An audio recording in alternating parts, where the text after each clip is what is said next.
I'm here to talk to you today a little bit about the one word that makes everybody kind of go, it's called plagiarism. As one who has experienced her own work being stolen, yes, that's me, I'm a little bit sensitive about this topic. So I'd like to share with you a few ideas about plagiarism so that it doesn't happen while we're working together. I should also tell you I am an APA editor, and for that reason, I have a little bit of the scoop in ways that I can help you. In fact, I've placed several handouts on Blackboard for you and for plagiaristic issues so that you can avoid them. But first off, let's talk a little bit about what plagiarism really is. First off, it's just about stealing words. Yes, that's right. Stealing words from someone else. And it is a federal offense. So one needs to be very careful about who and what they cite. In fact, if you're using someone else's production in any way, you need to cite that source and credit it. Above all, you need to present any original idea from another author in a credible way, and the only way to do that is to use citations to do that. So in other words, plagiarism is basically an act of fraud that involves stealing someone else's work and then maybe even lying about it afterwards. I hate to think about that, especially as Christians. We demonstrate the best possible behavior of the world, and because of that, we definitely need to keep this particular issue in check. Now, let me give you some ideas about what is considered plagiarism and what is not.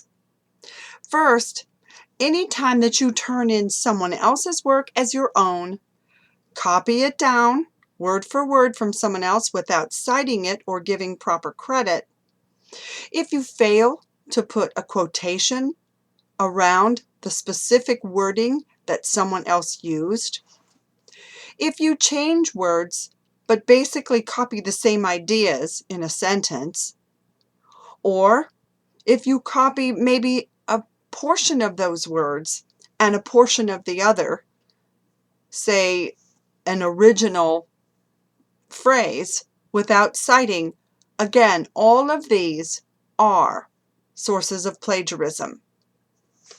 You want to be extremely careful about that because having good, credible writing is extremely important as you present your papers.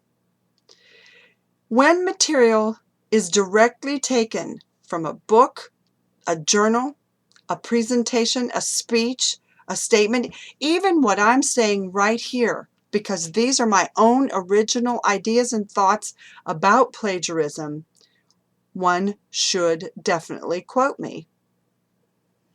In short, plagiarism is any idea or thought or speech or journal, anything that isn't yours that you pass off as your own in any of your work at the university. Now, let me tell you what isn't plagiarism. Common knowledge. And I'm going to get real ridiculous here. We all know that the first president of the United States is, you're probably saying it right now. That's right, George Washington. That's very common knowledge, so we don't need to quote that. Real, solid common knowledge needs to be discussed. But if I'm talking to you about a topic that has to do with, say, cognitive therapy, and I have not told you who the originator of that cognitive therapy is, and then passed it off as my own, I have basically given you information that was stolen.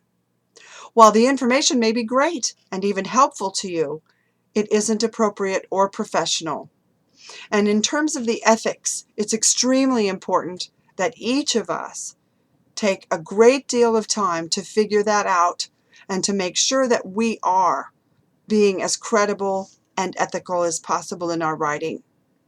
So be very careful with plagiarism. I have put up, in fact, a number of sources to help you. Also, I've put up writing sources so that if some of you are not familiar with some of the approaches to, say, APA, you'll find a number of resources on Blackboard to help you out. In addition, if you have not had a lot of experience writing, please don't freak out when you get the first paper from me. Folks, I told you in the beginning of this discussion, I'm an APA editor. Well, editors, they see everything. Well, not everything, but we see a lot. And because of that, we are trying to nip those issues in the bud right up front so that your writing will present itself as the best that it can possibly be. So I have a list of those kinds of items that you might see on a paper, also on Blackboard, that I might alert you to. And again, don't freak out. I write copious notes, especially in that first paper. That note will be one of the most important guidance tools for you through the rest of the course. And as always, if you have questions, all you have to do is ask me. I'm available to talk to you, whether it be on Blackboard, through email, or even on the telephone. Let me know. Have a great one. See you on the board. Bye.